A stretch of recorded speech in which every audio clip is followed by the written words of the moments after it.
effectively they start trying to build their own little persona, and then they start being something that they're not. Mm. And then I think that's when their mental health starts to get hit a bit, because then they see all these ideals, they see these beautiful people, they see these successful people, and perhaps they look at their own lives and then they're not too happy with where they are. What's going on, everybody, and welcome to 30 Years and Running. I'll be your host, Christian, and each week my friends and I will be looking at life seen through the eyes of 30-somethings. Whether it's things like dating, social media, or mental health, we'll be looking at the past, present, and future of being in your 30s. Have you started recording? Yeah. Right. I have to be ready then, don't I? Welcome to 30 Years and Running. I'm back here with man like Nooky. You good? Yo, we say Nooky. All right. Yeah. All right, sorry, Richard. I've said Nooky before, man. Nooky. The people know who you are. It's good. I don't go by that name no more, you know. Oh, don't you? Okay. All right, if you say so. So yeah, welcome back. We were just talking about You bleep that shit mental health. No, I won't actually. I'll keep it in there. We're just talking about mental health in the build up to World Mental Health Day, or afterwards, depending on when we put this out. But we just got talking offline around mental health and to do with social media. So we've done a social media episode before. We obviously just did a kind of a broad episode on mental health, but I think it's come up a couple times where we've talked about the impact that social media has on mental health. So we thought we'd try and do an episode just dedicated to that, actually. So I don't know where to start on it, actually. I think the first place to start is, I mean, like, for you, how does it affect you? Social media, when it comes to your mental health? It doesn't, to be honest, because when I see something or if I follow somebody and it starts, I think it's going to start to affect my mental health, then I just unfollow them. Do you know what? But Sorry to interrupt you. No, I remember last time we spoke about mental health, and I remember one thing you were saying to me was like you're quite sort of strong with, well, I think personally, you're quite sort of strong with being able to assess it and to sort of take a step back and not be affected so much. Whereas I think that there's a lot of people out there that are a lot more impressionable when they come across certain things on social media. You're in a luxury where I think that you're strong-minded like that. yeah, do you know what it is? It's like this the stuff that impresses people on social media. So people having loads of money or being really good looking or Thank you. I wasn't talking about you two. Or like flossing, all that stuff. Like none of that impresses me. In fact, it does the complete opposite to me.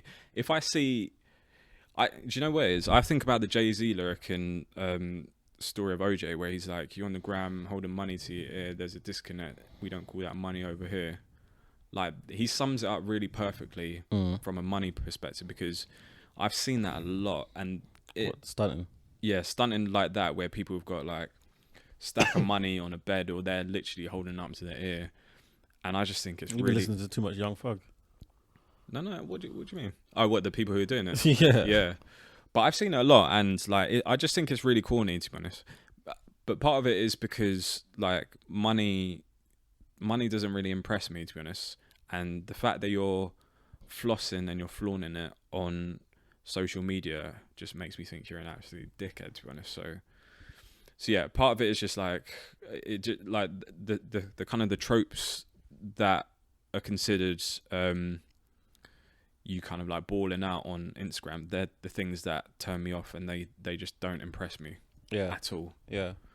And just broadly speaking, we talked about it in the social media episode, actually, but just all those kind of basic bitch tropes, like all of those, they just annoy me, to be honest, and I just hate it.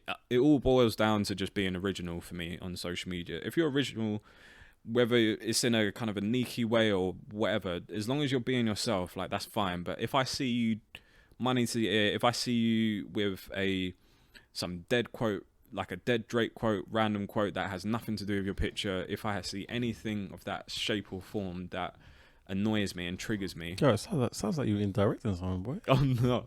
But I can think of a few accounts where I see that religiously.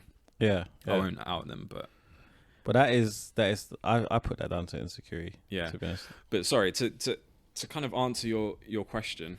What was your question again? talk about.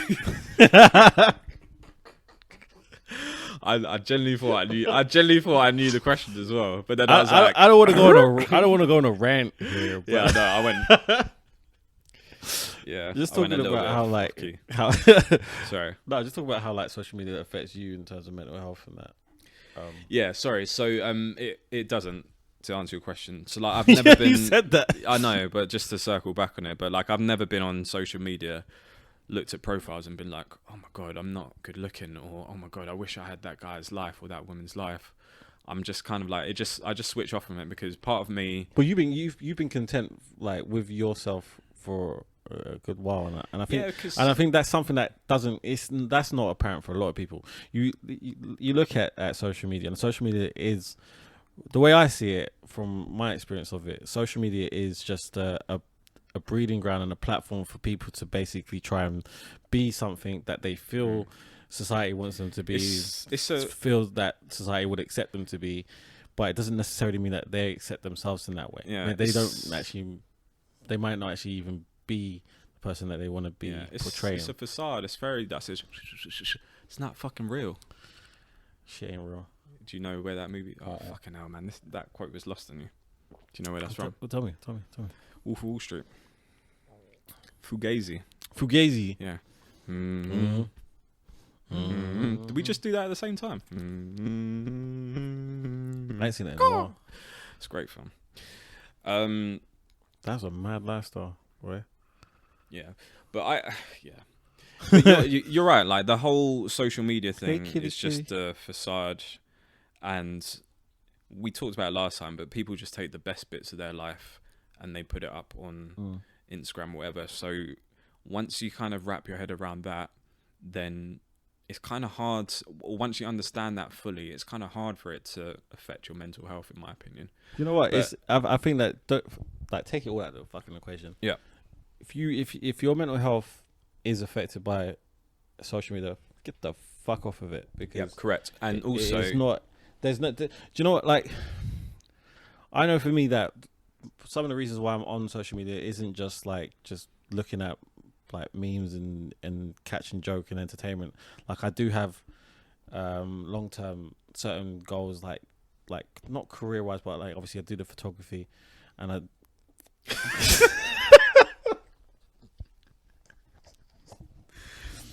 Why do you do this? Because do you know what it is? You started smirking. You started smirking when you said it. Because I know what you're thinking. Because it was a carbon copy of what happened the last time. Because I know when I say it, you're thinking. Because you smirk. No, when I say it, I know you're thinking. But it's the way you did it. Do you know what it reminds me of? Did you ever used to watch Roll Safe? Oh, well, yeah. Yeah, and funny enough, I was watching it today as well, and he was just like, a man used to write with like Chip and Bugsy, like when he's like that. It reminds me of that actually, because I keep expecting you to say, I do photography, and my Instagram is Richard Anthony Photos. I actually felt to say it again, but do you know what I was like? But it was the grin that got me that time. Because I know in my head, I know what he's thinking. I know you're like. It's the setup that cracked me up. It just sounds like you're building up for the plug. So I was just. Sorry. Carry on. It sounded like you had a pretty serious point. I did think about it. But as I was saying, so like for me, like, being on Instagram, I have more reasons on it to be there than just just passing time.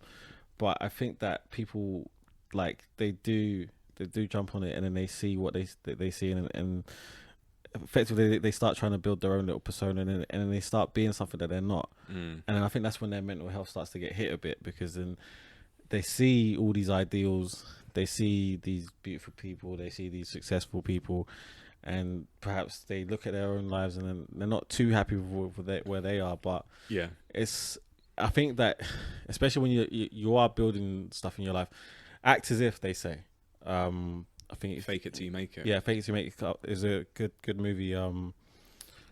Boiler Room. Ben Affleck says it. Act as if, which obviously that's like, wear the suit for the job that you want to be in, not the job that you're actually in. And everyone does act as if, I think, especially if you look at online, and it's not healthy. It's like act as if for a while to trick your mind into being a bit more forthcoming with your goals, trying to push yourself harder. But when you're just pretending to be carbon copies of what other people are, you're not being true to yourself, and then you start to hate yourself in a sense, because you're not actually happy. I think you hit the nail on the head there by saying if you're having mental health problems, sorry, by like mental looking, you having mental health problems, mental health. If you're having mental health problems, or if it's affecting you mentally by being on social media, then the chances are there's probably something in your own life that you're not happy with. Depending on what is kind of triggering that, it could be you don't feel good about the way you look, or you don't feel good about your financial situation, or whatever the kind of the thing might be, really. So yeah, and I think to almost go back to your point around like me being kind of self-aware, I think as I've gotten older, like I've just become more comfortable in my own skin, and you kind of learn by you kind of learn by your experiences, and you kind of learn by being with your friends and your family, that those are the things that, like, when it's all said and done, really, like, those are the memories that I'll have, when I go to my grave. It won't be me flossing in front of a car or whatever. And yeah, I just think that some of the best memories that I've had haven't involved me flossing and things like that. And I think, yeah, like I say, I'm at this stage of my life, I'm just really comfortable in my own skin. I know, and I spoke to Bex about this as well when we were talking about body image, but I know I can walk down the street and I could, by all accounts, look like shit, but as long as I feel comfortable with how I look, like, that's all that matters. I can kind of block everything out. So and that applies to social media as well. And this is where I think it is. So look, so obviously this podcast is talking about the way that we see things 30 plus, and I think that the pressures that we've experienced are nowhere near as superficial or shallow as the generations that are up and coming. Correct. So for us, when we've been growing up, we've been focused on building careers, and it's always been like, okay, so you study, you get your good grades, you go to university. If you're not going to university, then it's like, oh, something's not quite right. Like, I had to go through clearing because I didn't get the right grades or whatever. But it's always been that's the route. So you go to university, and then you get a career, you settle down, all that sort of stuff. That's been the focus for our generation. So we haven't really had the same level of pressure that newer generations are dealing with, and I think the newer generations are dealing with a much more superficial image, it's conscious sort of issue, where they're, rather than them focusing on just getting that good job, building that family, etc. It's all about building relevance. It's building an online presence. Fame is huge now. Like beforehand, like you were famous if you were like an athlete, or you were a singer, or an actress, or an actor. Obviously politicians as well. Like, but now it's just like, anyone has the propensity and potential to become famous. And a lot of people have always wanted to be famous, and even when you don't want to be famous, you still want to be famous. Like, even me, I don't want to be famous, but I still I genuinely don't.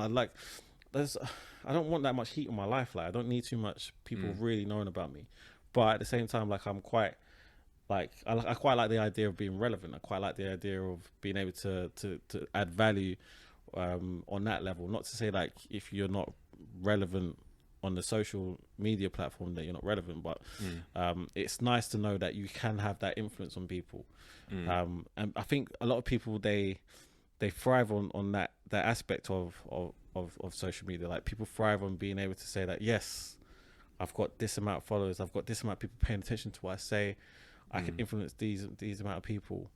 But there's a hazard with that. Like, and it is like you're exposing yourself to a lot. You're exposing yourself to a lot of criticism. You're exposing yourself to a lot of conversations with people.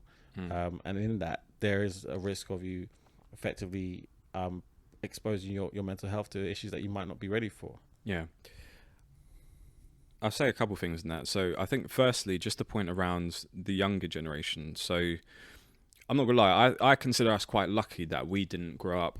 I know we had social media when we were kind of in our late teens, I suppose, but I feel a little bit grateful. I think Facebook came out. Facebook came out like I remember getting Facebook in 2007.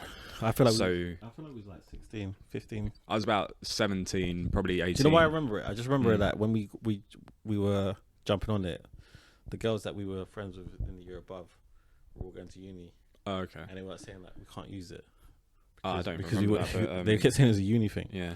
Well, we must have been 17 then, I guess, at the time. Obviously, I got a chip on my shoulder with that one. Yeah, obviously. You've been holding that back for like 12 years. But, yeah, they know who they are. 12, 13 years. But yeah, I feel fortunate that we didn't grow up, like when we were, say, 12, 13, and we didn't have like social media. There wasn't like the big social media kind of boom as there is now. And I think about an example of a friend of mine whose daughter is like 12, and on social media, like I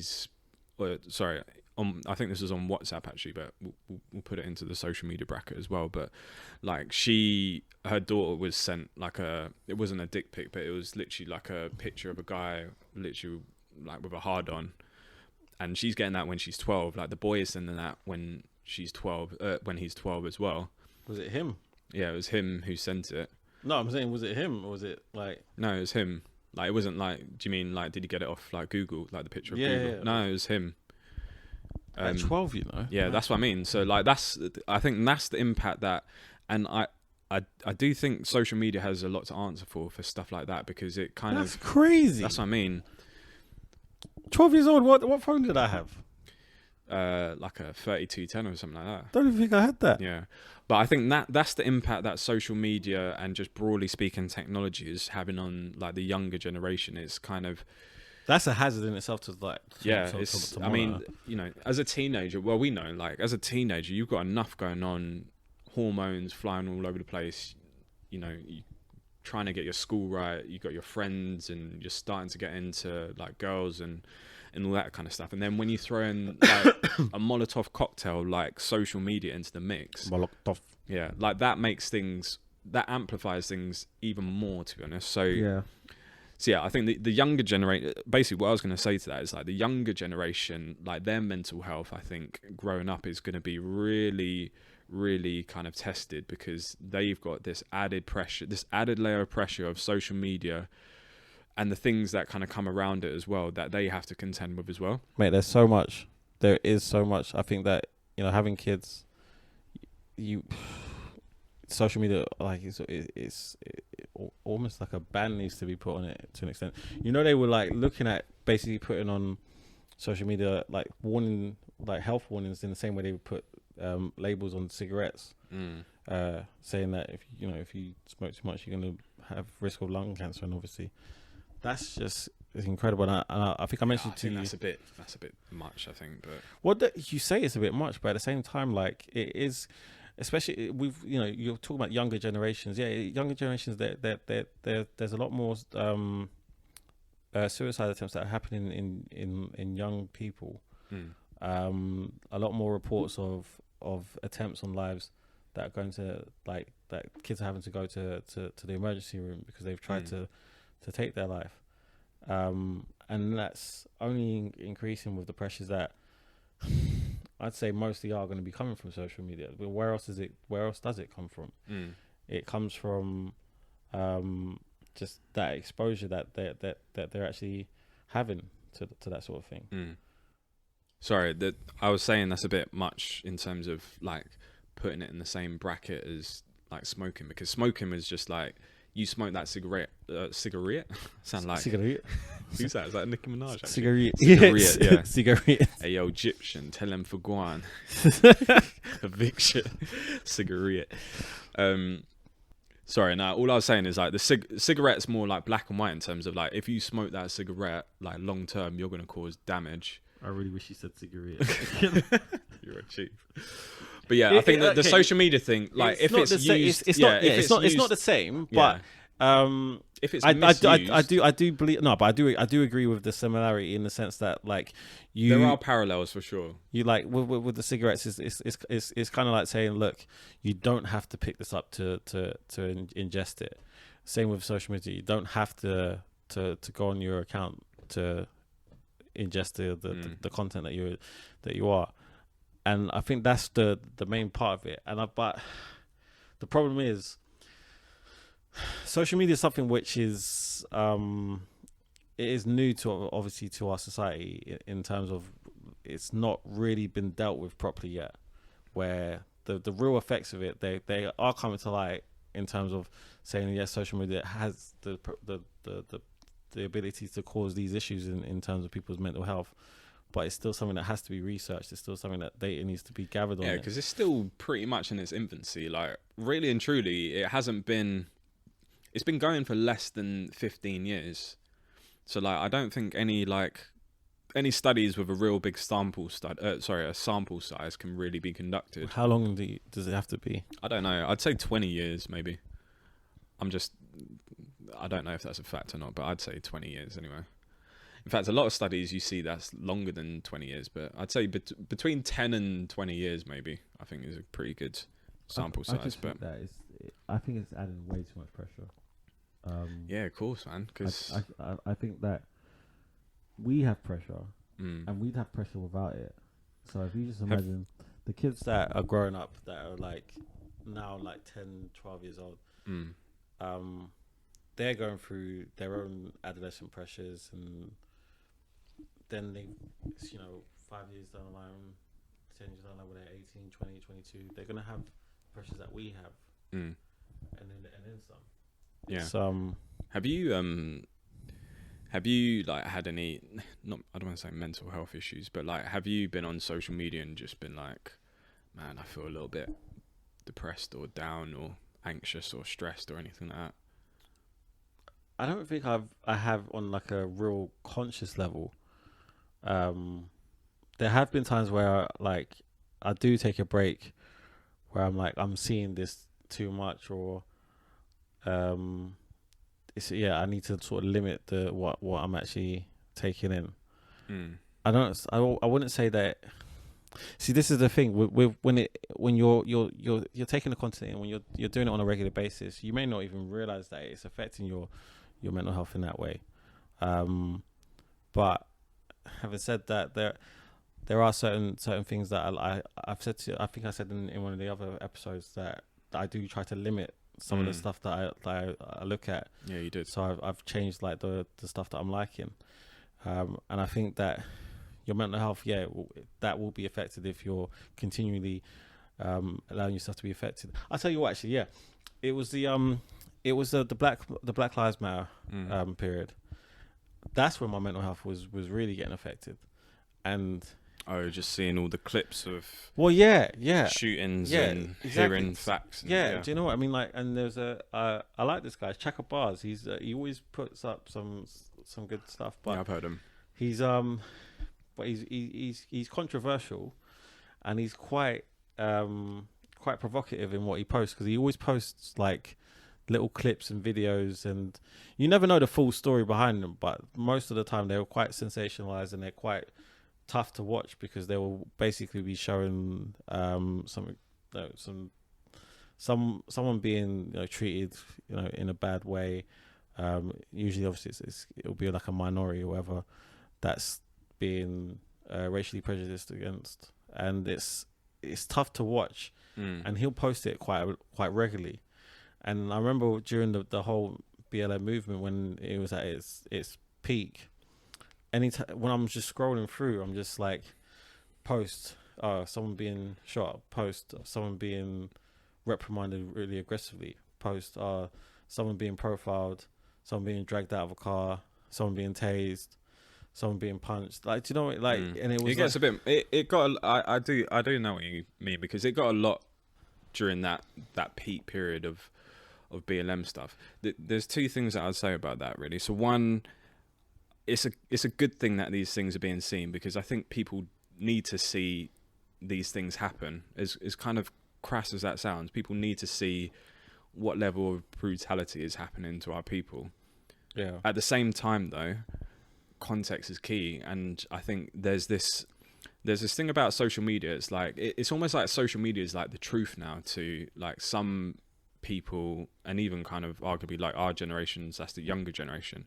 Yeah. But what I would say is, to your point around stuff being sensationalized, is like almost don't take what you see on social media as face value all the time. See, I don't. And do to that, have, but I know that. I'm not sorry. This isn't directed at you. Oh, yeah, I'm just saying, like, To that personal. yeah, no. Sorry, that wasn't directed at okay. you. But like, social media is one of multiple kind of media sources that you should be getting your information from. Because to your point, social media, like a big chunk of social media, is to sensationalize stuff. And this isn't me saying that this stuff isn't happening or it's not accurate, but I'm just saying get it from multiple sources, because people, like you say, people edit it, they can clip it and make it more than it actually is. It's the same. In some instances, it's the same as like a traditional tabloid. Like they sell something with a half truth, which is a juicy story, to create a bigger reaction, and with a bigger reaction, you'll get a bigger audience. You'll sell more.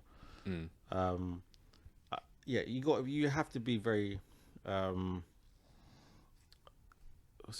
subjective. Yeah, but then critically analyzing stuff is key as well, and I think that's where our generation is probably a little bit lacking. Maybe the younger generation as well, is just that ability to kind of see and use. I think they have information overload. Oh yeah, 100%. Like there's such a thing as like having too much information, to be honest, which I think is almost like the phase that we're in now. But see, this is why I think that. So if you go back to mental health again, this is why I think that like just come off fucking social media. Like you do. It needs to be a purge where you spend some time just off of it and just doing something that won't expose you to it, because it will just build up too much and it will just warp your mind and But I just think take it with a pinch of salt. Like almost the way I'd kind of pitch it is like, have you ever thought about just like locking off your social media? Not really, because I don't feel I need to, because I kind of use it in moderation, That's what addicts say. Karen, fuck off. But I take a lot of stuff with a pinch of salt as well. I can quit when I want to. Huh? I can quit when I want to. I can if I wanted to quit Instagram tomorrow. I need some other way to get memes and stuff like that. But I could do that if I really wanted to. But like I feel confident in myself that I'm able to filter out the bullshit and just accept the things that I want to accept in it. Yeah, and I think as long as I can, the same for everyone. I know it's not the same for everyone, but if you're not the same as that, then yeah, maybe locking off for a week, 2 weeks, however long, maybe even indefinitely is the way to go. I think that's the scariest thing. Like people actually genuinely will. Mate, I've got it right here. It's still. Probably had it to the side of your mouth. Yeah, it's just resting on. I think there are people that literally they will look at something and they'll be like, they'll read it, see it, and be like, oh my gosh, that what I'm seeing is now going to be the way that I feel about this subject for the rest of my life. And that's dangerous and scary, and it's something where it does feed into like fucking up people's mental health on the next level. It's different strokes for different folks, right? Like if you feel like you've got like an addictive personality and you feel, you know, take the BLM kind of situation that you were talking about. If you felt like that was really is triggering you're getting really angry or getting really anxious, and you know you didn't see any other way to deal with it than locking off social media, then yeah, lock off social media 100%. But if you feel you can cope with it, with seeing it, and just, you know, in the knowledge that, safe in the knowledge that you know that, you know, you kind of take that stuff with a pinch of salt and you realize that that's not everything that's going on in the world, then you're kind of fine to carry on as you were. But I mean, if you do lock it off to have a break, and you know you're doing that break because you feel like it's affecting your mental health, there's nothing wrong with that at all, to be honest. Because, you know, like we were saying in the last episode, like sometimes you just need a break. I don't know how else to say it apart from like you just need a break sometimes, and you need to do what works for you. I think the coping mechanisms that you put in place, whether it's on the social media or not, like do whatever you think fits what's going to make you happy. Sorry, I didn't articulate that very well, but I think No, you kind of know what I'm getting at. No, I get you. Like it's all about balance. All about balance. Sorry, have I got it right? Yeah, the mic. Yeah, it was all. You just need to put it in front of your face. It is all about. It's all about balance at the end of the day. And I think that the problem with social media is that it does have a bit of a hold on people. I think, and it is because there's a lot of draw to it. There's a lot of entertainment value from it, and there is a lot of feeling good about yourself when you do have those moments where you post something and people enjoy it. And I don't think I think that's the Those endorphins, yeah. those endorphins. Yeah, I think Maybe your endorphins. but they don't go away. I don't think that's something that like What doesn't go away? like that element is always going to be a part of the whole aspect of it. It's like people will always want to use it to feel good about themselves. The thing that I find crazy about social media and what you were just talking about is like you're getting validation off complete strangers. Like that doesn't make, I don't know about you, but that makes zero sense to me at all. It's like why would I care about like Jessica in Sheffield, what she thinks about? Yeah, it's ego, mate. It's ego. Like let it be again, known. this Let is- it just be known that he's a motherfucking humble guy, so he doesn't get it. No, but it's like what I've got a bit of ego, so I understand it. the thing is, I've got an ego. The thing is, I've got an ego, but it's just not. I don't. It's not in this. It's not in the same way. I don't think. So I've got an ego in terms of like I like things being done my way, kind of thing, and I'll get like upset if I'm saying something and you're not listening or it's not being done the way I want it to. Like that's where my ego kicks in. Yeah. And I'm like quite stubborn. It's like once I decide that I don't want to do something or I do want to do something, like you can't tell me shit. I'm going to do that regardless of what you think. Yeah. So that's where my ego kicks in. But like my ego, I've got zero ego when it comes to like social media in terms of like looking like a dick on it or like getting likes off. Vanity then. You don't have vanity. Not really, but like, I have vanity. you do have that. So. Yeah, a little bit. But and there's so many people that do. they do. But again, it goes back to what I was saying, like different strokes for different folks. And I think we talked about in the last episode, like if your vice is, posting pictures and getting likes of randomers, and if that makes you feel good, then yeah, that's not me sending shots at you, by the way. No, not me. Yeah, but wait, like, hold on. That's not. You think that's my vice? No. I never said that was your vice. I'm just saying. I thought you were laughing because you thought I was like sending for you. No. Like, if not that's- me. I know. yeah. But I know someone. Yeah. I know a couple of people. But like, that. I follow people who do. You can tell that's their MO. But again, if that is your MO, then yeah, more power to you. If that makes you happy, then go for it. But yeah, me personally, nah, I don't get validation off randomers. I get validation from myself and my family.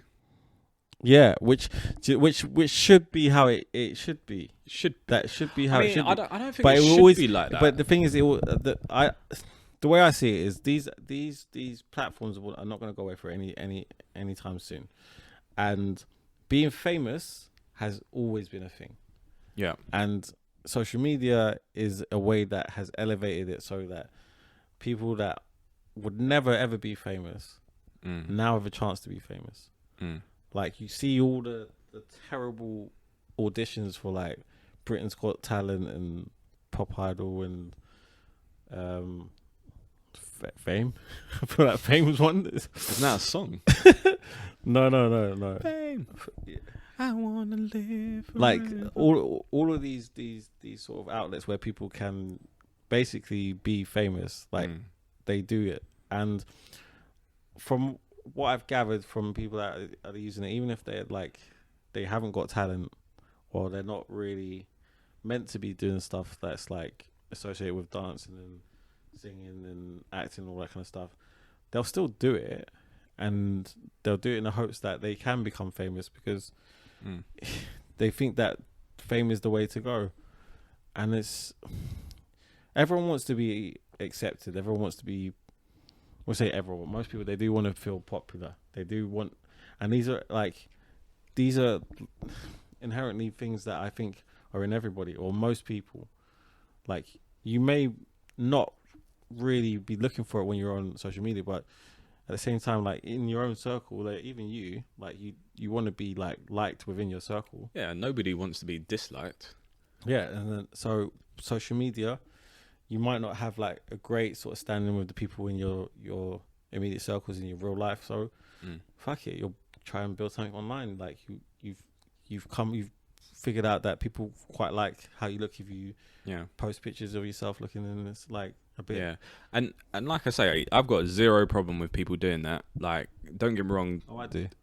I have no problem if that's what people want to do. Nah. To get their kicks, then go for it. But at the same time, the thing is that I don't agree with it, because I think that if you're getting those kicks, then you have to be, as long as you're able to sort of deal with what comes with it. Well, this is what I was going to say. If it's something that you do because you want to do it, then cool. Like, like if you want to post yourself doing something, looking clumsy, looking foolish, looking sexy, whatever. If you want to do that and it's true to you and it's because you want to do it, then do it. Fine, that's cool. But there's so many people that are not doing it because of that. There's so many people that are literally just posting stuff that they feel would give them relevance, would give them clout, would give them this, would give them that. They get hate for it. They pretend like the hate doesn't bother them, and then they really get upset by it in reality. And we've seen it too many times with some of these social media influencers, especially when they come from like shows like Love Island, for example. Like they've pretended to ignore like the abuse that they've gotten, and it's ended in tragedy. And I think it's because they're just trying to like hit an ideal or portray themselves in ways that they think they should, as opposed to just really identify when their true selves and being happy with their own person. Yeah. I was just going to pick up on what you're saying. Like, the point I was going to say is, like, if you're going to go down that route, then be prepared for the pitfalls that come with it. So say, for example, if you're an Insta model, be prepared to get trolled a lot by people saying you're fat or, you're butters or whatever. Or that comes with like, just to segue a little bit, that comes with modeling in general. Like even like, I know from experience of girls that I know that who you photograph through Richard Anthony Photos at Richard Anthony. No. Link in the description. No. Prior to that, yeah, that photographers can be like brutal. Like they can look you up and down and just say like you could be like a size 8, size 10, and if you're not size 6 and they need you to be a size 6, they'll just tell you like you're too fat. They say you put on too much weight. That's one of my exes. She couldn't do catwalk anymore because they said that she put on too much weight and she was like size 10. And that's the brutal reality of it. But it's even more so now when it's sorry, yeah. Sorry, there's a fly in the room. It's even more so now when it's like it's on a platform like social media like Instagram. Yeah. Thanks for watching 30 Years and Running. Please subscribe, comment, and share. See you next week. Peace.